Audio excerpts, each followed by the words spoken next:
So we finally have got a coffee machine in the studio, which is great.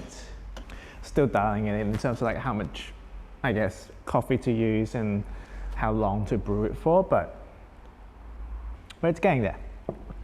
It would just be nice because I am buying quite a bit of coffee when I'm working here, I guess 7 days a week. And having this will save me a bit of money in the long run, but obviously there's a bit of cost with buying the machine. But I think it's going to be for everyone in the studio, so it's going to be something that, you know, I think everyone's going to appreciate having.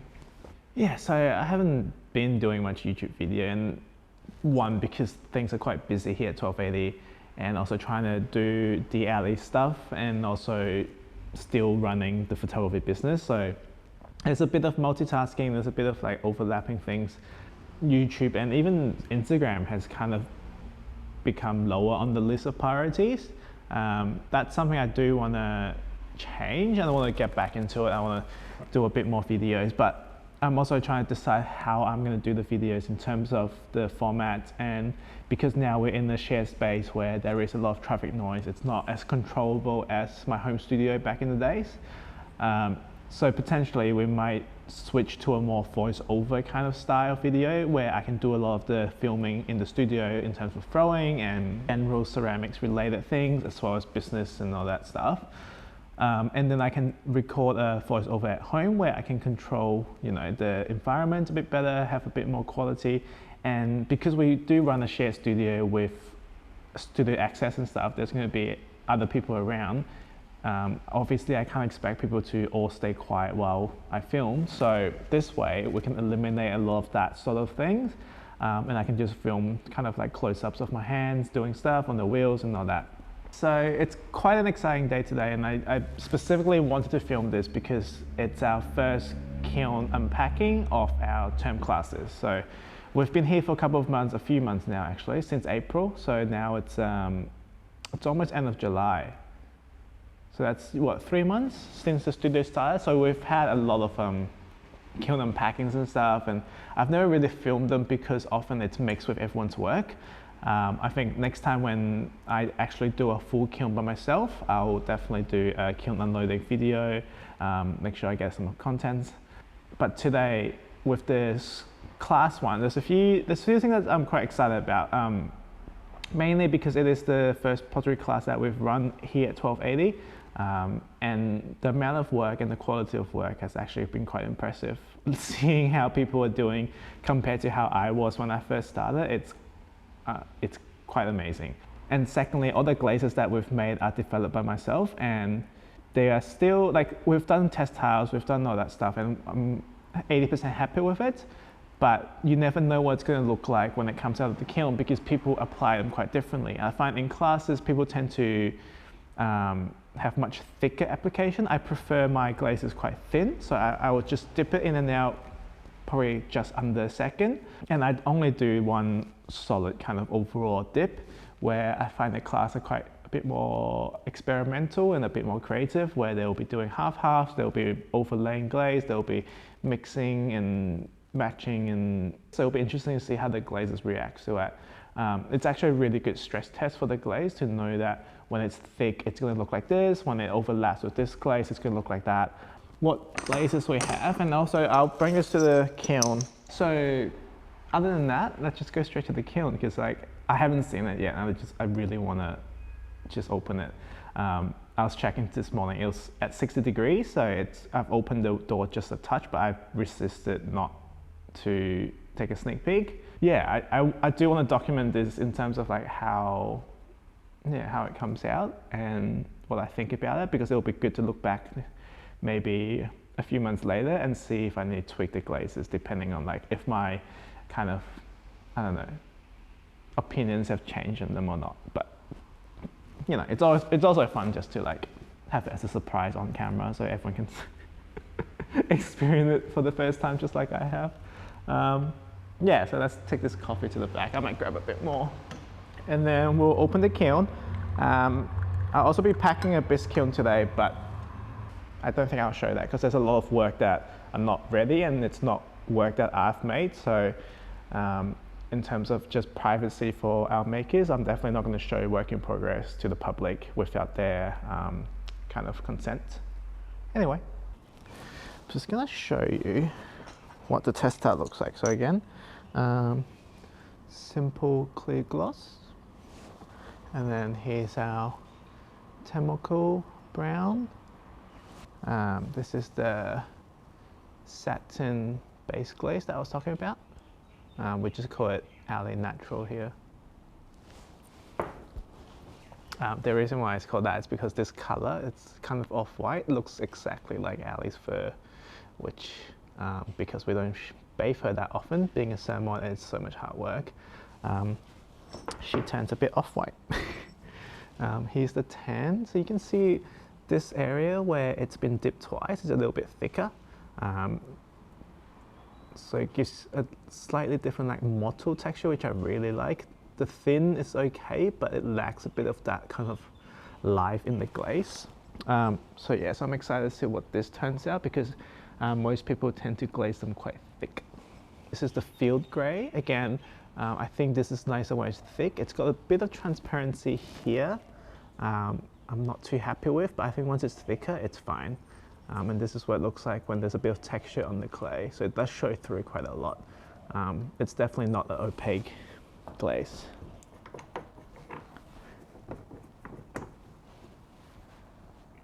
Ooh, okay. It looks really cool. I will go through them one by one. Actually, I might need gloves because it's still a little bit warm. There's actually another glaze that I didn't show you the test tile. It's a very, we're calling it denim blue because it reminds me of like that denim colored jeans. Actually, it's Jack's idea.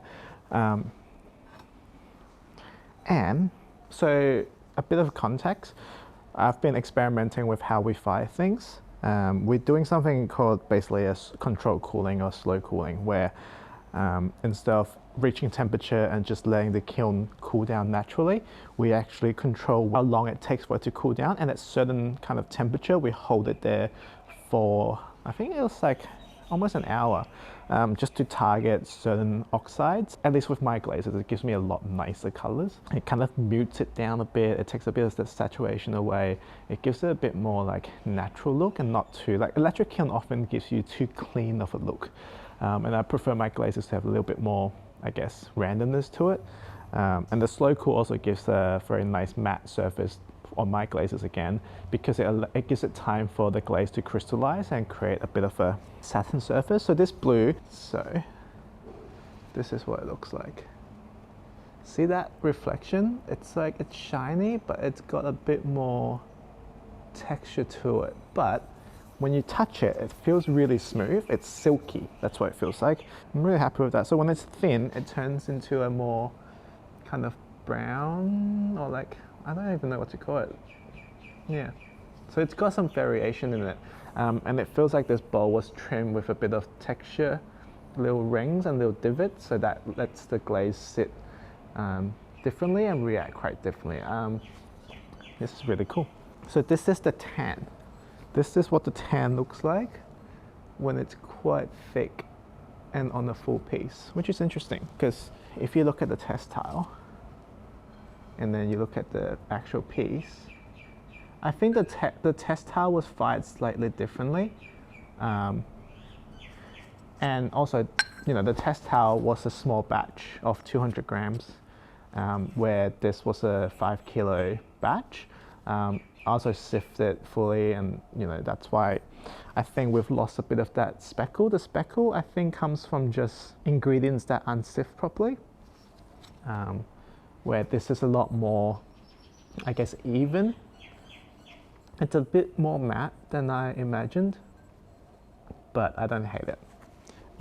This is actually one of my pieces I was doing as a test. I actually quite like this color. It's natural, it's got a lot of crystal on the outside, but the inside's not too bad. So it's still relatively smooth. I could tweak the base glaze to make it a bit glossier, but this is a great starting point. I mean, especially for classes and stuff, this is completely fine. I'm thinking more in terms of like, for the alley and my own brand, like I'm a bit more picky in terms of those glazes I use. I'm also really happy how this glaze runs, which is none. That's exactly where I left my glaze, and that's exactly where it is after firing. So it gives a really clean straight line. Yeah, I really like it. I like the texture. I could tweak this a bit to make it a bit more of a grey, but I do like the natural tone of the colour. This might be a long video because there's a lot to go through. Ooh, interesting. I don't know what this is. I'll have to ask. I believe this might be the field grey, but I also believe this might be a double dip, perhaps? No, maybe it's just a field grey. Again, it gives a lot more of a matte texture, so I don't know if that's a good thing or bad thing. I'm always wary about glazes being too matte just for food safe, but this feels strong. This feels like it's matte, but it's not gonna, it's easy to clean. That's what I'm trying to say. Like, there's no places for bacteria to hide. There's no crackle, there's no, yeah, and the matteness gives a really nice texture. I really like this glaze. Again, I believe this is the same glaze, just different thickness. So when it's thicker, it tends to go a little bit more white, or like this kind of, I don't know how to explain it, but it's got good variations in it. It reminds me of another glaze that I do use a lot as well. But yeah, it's a bit seaweed, a bit like kombu. Yeah, again, it feels like a natural color, which is nice, and it's got variety, it's got variation in it. It's not boring, it's not one solid color, and I think that's what bothers me about a lot of glazes, is that it's like you spray painted it. There's no like life. I keep using that word, but you know, just like little variations like that, and that's just where maybe their thumb would have been. Little finger marks like this. As a truck. Alright, I'm gonna start, because there is a truck here, so instead of going through one by one, I'm gonna start unloading everything, but I'll keep filming.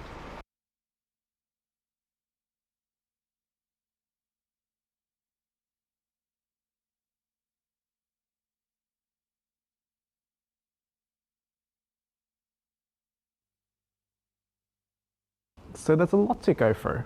So I'm just gonna like, obviously I'm not going to talk about every single piece here, but what's interesting is that the color palette overall, I mean, it's subconsciously or intentional or not, the colors I do like tends to be a bit more muted.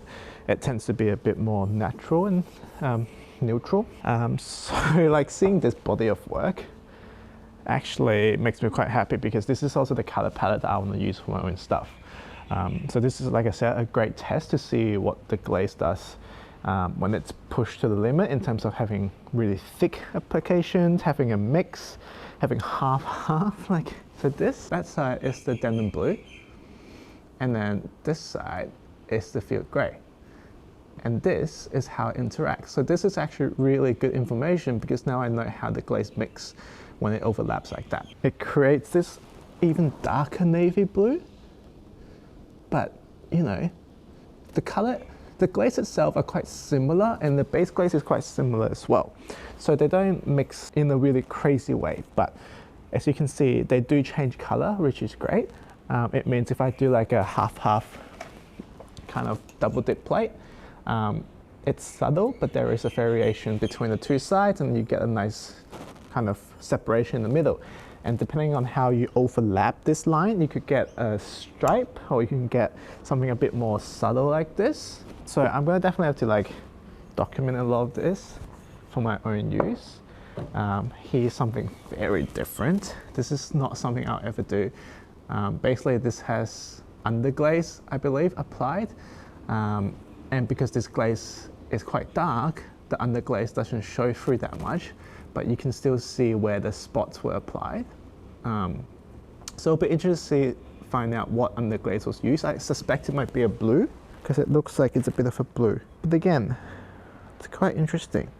And where the underglaze is applied, it becomes shinier. Where when it's just the glaze, it becomes more satin again. So that's really interesting, and there's definitely a lot of underglaze work that I don't normally do.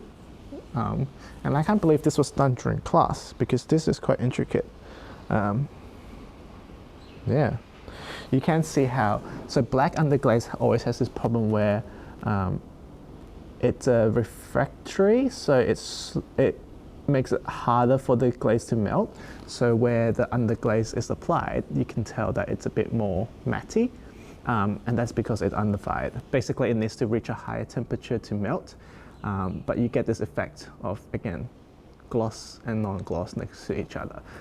It's fine on the outside. You probably don't want to do that for the inside, which is good because this will still be fridge safe because it's just a nice clear glaze on the inside. So that's really nice. Here's a bit of underglaze work as well. It's almost a bit like traditional Japanese or Korean kind of pot. Very subtle but very effective. It's really nice.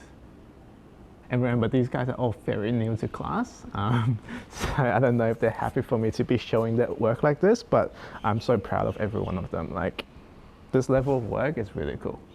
Now, here's a mystery glaze. Oh, okay, this is why this is weird, because this is a glaze that's not actually part of the class.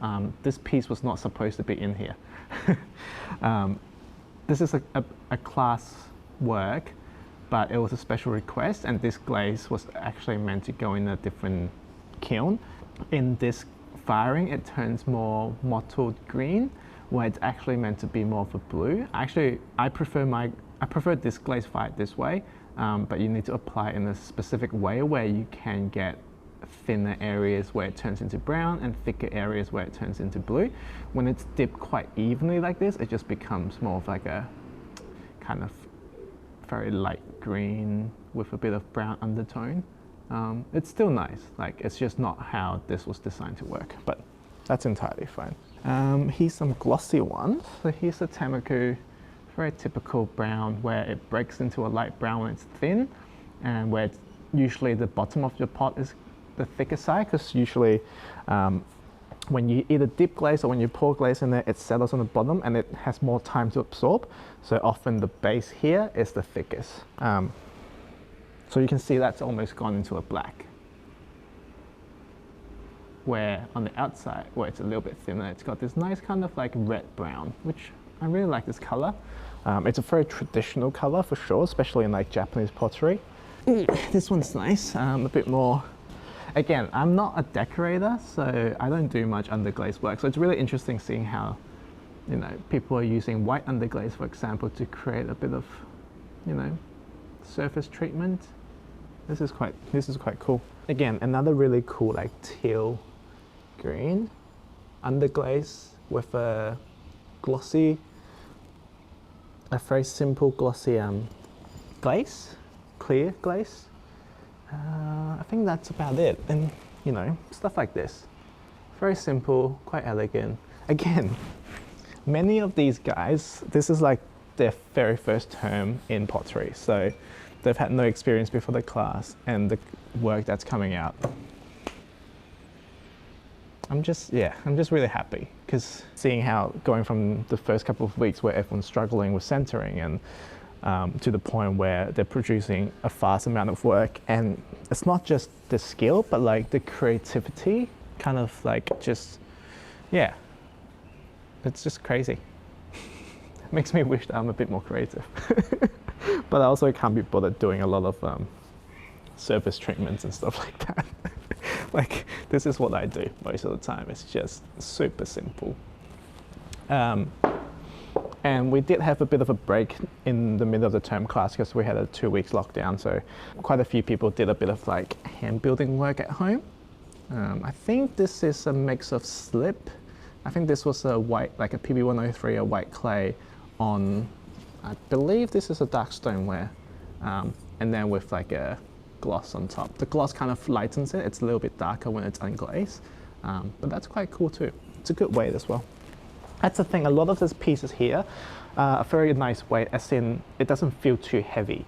When you pick it up, it doesn't surprise you. Ooh, this one's got a lot of like, so this is what happens when the glaze drips a little bit. The white part here, it's called a kiln wash. Basically, it's a powder that we put onto, well, it's a mixture that we put onto the kiln shelf. When glaze drips and touches the kiln shelf, it will grab onto it because this is basically molten glass. So the kiln wash allows us to just peel it off. That way, even though the glaze drips, it doesn't damage the kiln shelf. I suspect this is just a very heavy application, and it wasn't, usually you'll clean the edge around here just to make sure that if the glaze do run a little bit, it's not going to touch. It looks like this part just wasn't wiped, or this part was applied quite thick. You can kind of see how it pulled around here. But this tends to happen, and that's why we have kiln wash to kind of make sure if it does happen, it doesn't damage the shelf. So it's completely fine. We've had way worse. What else? I think that's about it in terms of like the work that we have. I do know we have a few kind of, oh, this is really cute. So this is just like a little lid piece. Yeah, that worked out quite well. The glaze is very thick on this, wow. You can see how, yeah. But it was fired upside down this way. So the handle is unglazed. So this gave a lot of room for the glaze to move without it touching the base. So something we also do is called cookies. Basically, it was fired like this. This way, if it does drip, it will go onto the cookie and not onto the kiln shelf. So this just makes it a bit easier to clean. Whenever we have a piece that's kind of like suspicious, we'll just put one of these underneath it, just as a safety precaution. And this is basically just a piece of clay that's been rolled and then cut into a circle. I also put a bit of kiln wash on it, so you can see it's quite white. That's the powder. And then this is just the clay on its own. So the kiln wash is basically just alumina and kaolin, and basically what it is it doesn't melt the same way as glaze is. I think it can melt, it just requires a much higher temperature.